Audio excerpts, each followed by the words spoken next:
In a previous video, we discussed Azure Private Link Service in general, how to create a provider and a consumer with public or private or internal load balancers.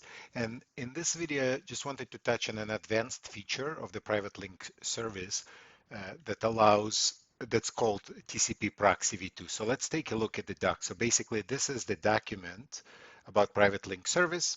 And one of the concepts here is this getting connection information using TCP Proxy v2, and we'll try it for real. But let's first understand what happens. When you're using a private link service, and we saw that happen before, the source IP address that reaches from through the private endpoint to your service will get netted, will get translated into another IP address. And therefore, you will not know the IP address of the client that made the request. You'll only know the the netted IP address. Most cases, it's okay. But as over here, it says if your application needs the actual source IP address from the consumer side, you can enable this special feature called Proxy Protocol on your service. And then you would need to either yourself low-level code in the TCP packet decrypt, get this information, or using services like HA Proxy or NGINX, and NGINX is what we'll use, they can decode that information for you. So it can extract it from from a header, and in the header there's a specification. If you click this link here, HA Proxy defines what proxy protocol really the spec is. So it's an industry standard protocol version 2, and it describes the concept of how it works. So we're not going to read the spec, obviously, but on a high level, there's information in there that will include the IP address of the client, will also include the link ID of the connection if you need that for advanced usage.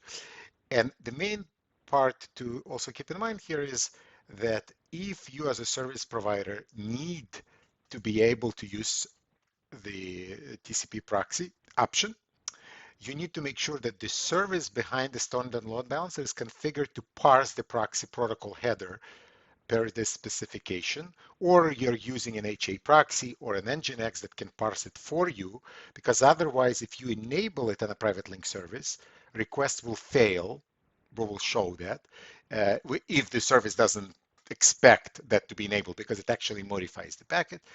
Similarly, if you don't enable it, then it will not work. And when proxy protocol is enabled, the TCP health check will be correct. It will automatically send the right information. So knowing all this sounds very complicated. Let's take a look at it in practice just to see what it looks like. Of course, using it for real requires going deeper and understanding things, but we will use NGINX because that's our deployment, right? The deployment we deployed here, the bicep example, this internal load balancer, we installed NGINX and we configured it a tiny bit with outputting some information. We'll make changes to this config and we'll enable TCP proxy. But let's start step by step.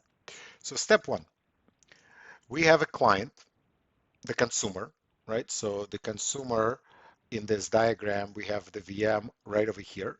Let's see again what it looks like. So if we make a request, we will see what is our IP on a client. So our IP on a client is 172.16.1.5, okay? And then if we make a request from the client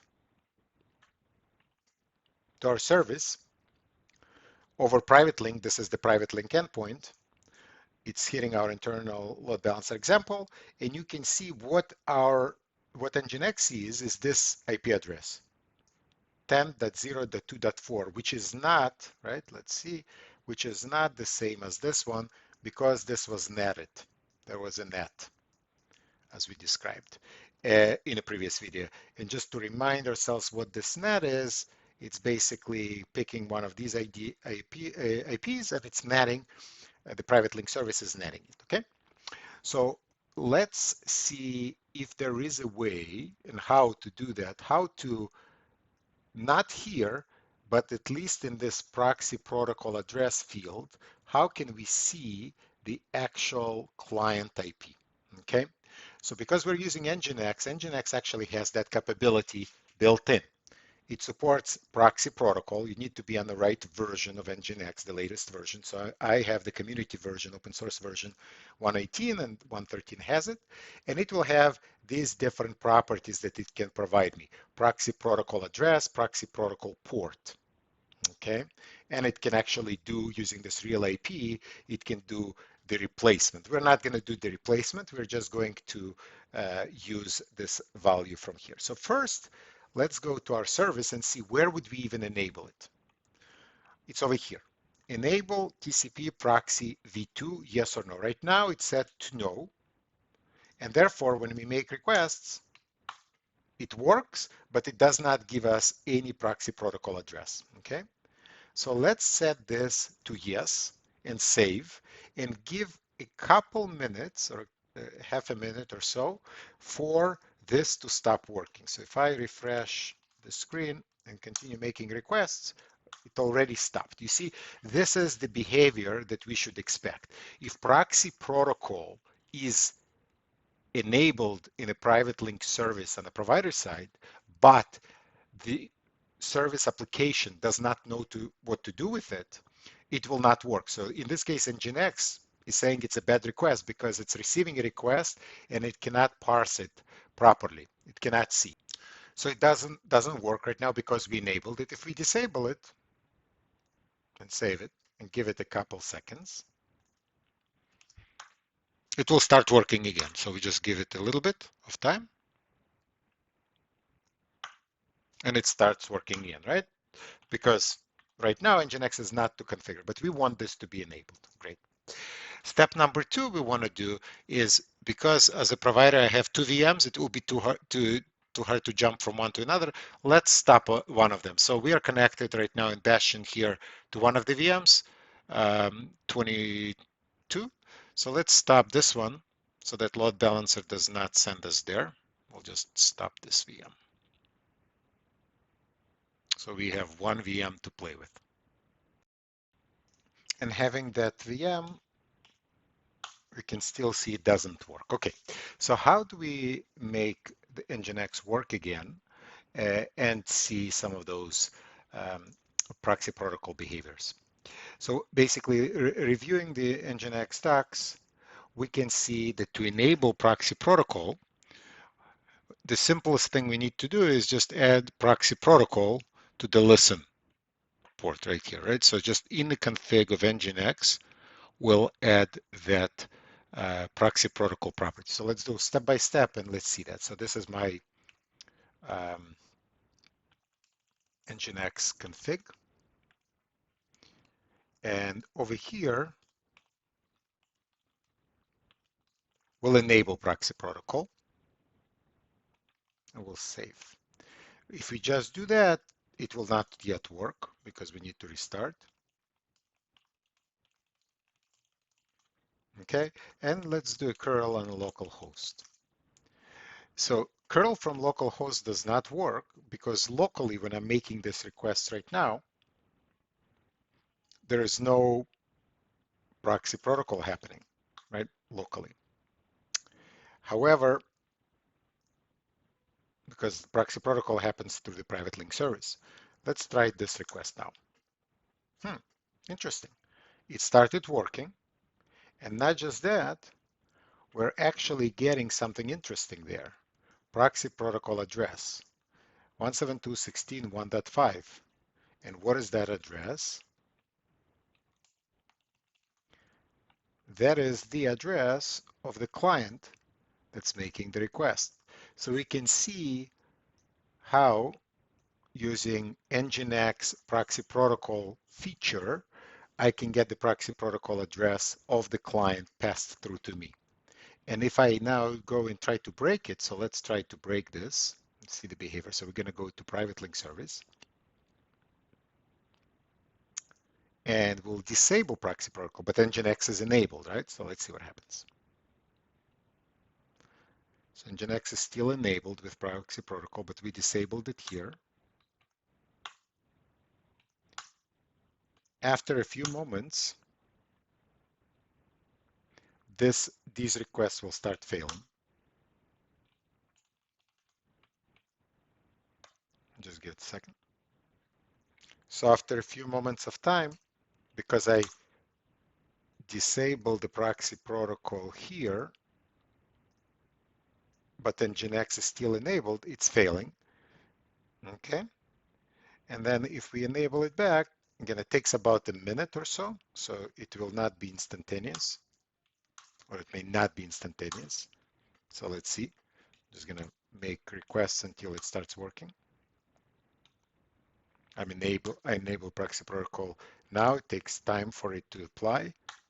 NGINX is still enabled on proxy protocol. These requests are still failing. I'm just curious how long it takes for it to refresh. About a minute or 30 seconds, I think.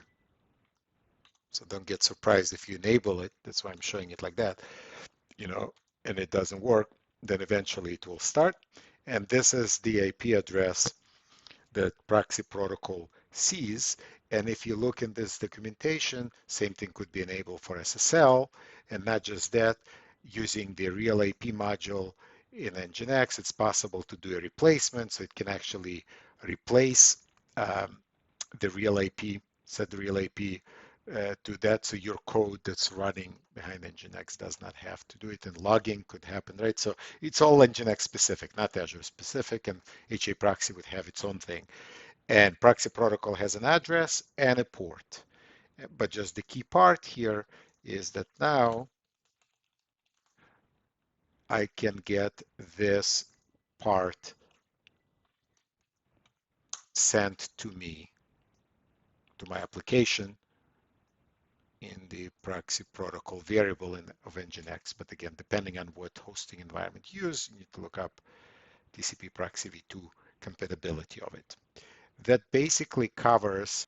As I'm finishing the video, I thought it would be cool to take a look at how the proxy protocol packet looks on the wire, just to demystify some of that a little bit. So glancing through the proxy protocol spec, we can see, and it's also available online, I saw it online, that there is a special magic number, this one right here, that will appear inside of a packet that represents proxy protocol, and then in a certain order it will include the version, the family, the length, source address, destination address, source destination port, etc., etc., etc. So why don't we try to do a little capture, TCP dump capture on the machine, on the kind of the receiver side. Okay, so we'll start TCP dump capture in hex format. Um, Everything that's coming from our net IPs. And then on the client side, we'll make one request, okay? Just one request. Boom. So one request resulted in all of these verbose packets that went from the client to the server. And if we look at these packets and look at the shorter one, this 36 one, we see inside of here, and I did this before, that's why I can notice it so quickly, that magic string is right there. So let's copy actually this packet into our notepad and play with it a little bit. So what do we got? We got ourselves the packet. And let's see, what is that magic string? It's right here. So 0D A DA 0D 51549 right here. It ends right there. Okay, so that's the magic string. So everything that's afterwards, so this is proxy protocol signature in essence. Okay, what we got next is these two numbers, and then these two numbers. And if we look here, this two numbers, so this is 2 bytes, byte to byte, and then this one. So this is proxy protocol version and number. So this is version, protocol, and length of the data following it. Okay. Then what we got going next is our source IP address. And source IP address, it will be 8 octets, right? So let's see what that looks like. So this would be source IP, and we would need to convert this to an IP address. So just using an online tool to do IP conversion from hex. Oh, look at that. 172.16.1.5, right? That's great. So this matches the IP address of the client, and we can confirm that, right? It's right there. That's what the client IP was. Then what goes after the client IP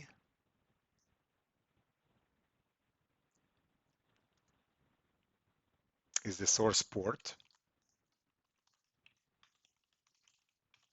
So it says over here that it's going to be source port, and this one is going to be decoded. We don't care really.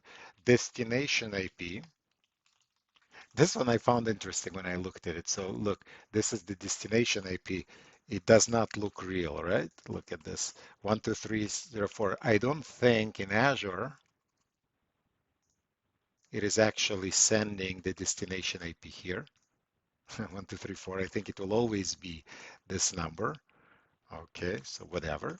Destination port though will probably be valid. So 1234, and this is our destination port. And what is this? If we do a conversion from hex to decimal, it's either this port or this port, depending if little endian or big endian. I don't know which one it is. For this one, I don't know, but that's the destination port. And after destination port, we have 0050. Oh, I'm sorry. Actually, this is the destination port.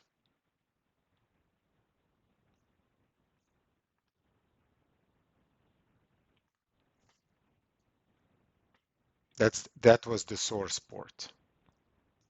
So source port is this one. Destination port is this one.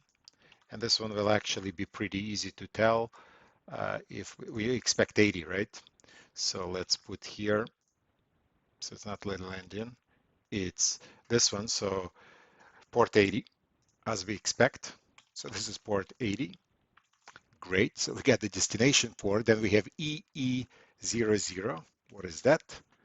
And if we look at the docs, I remember seeing it here.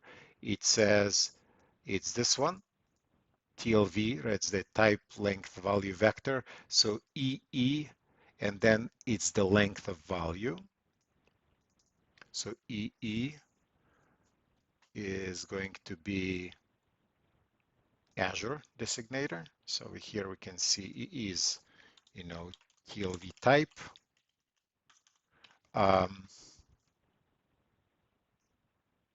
And then what do we got there? We got the length. Okay. We got the length. Oh, okay, see 01. So that's then the length. Okay. And then we got 01 for the subtype. So that's 01. And then the most interesting part is, let's see if we can match this thing. The 4-byte representing link ID of the private endpoint encoded in little endian format. So let's grab this number and see if we can decode this to be the link ID. So if we grab this and go to the decoding and decode it, we mark it as little endian, and we got this number. Okay, pretty cool. Let's see what this is. So this is going to be little endian. And what is this number? What is this number? 67. 637.226, and it says it's the link ID of the private endpoint. And I remember reading here, matching link ID that is part of Proxy v2 protocol can find a private endpoint connection as property link ID identifier. And if we now go to our private link service, let's just make sure it all matches. And we'll look at the JSON view, look at the connection right here.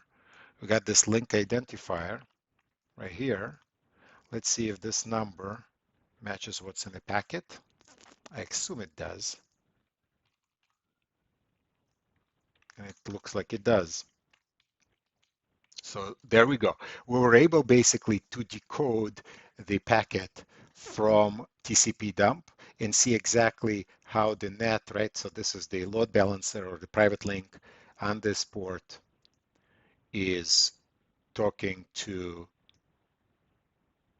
us on this port, and we can see the source IP right there and the destination port right there and source port right there.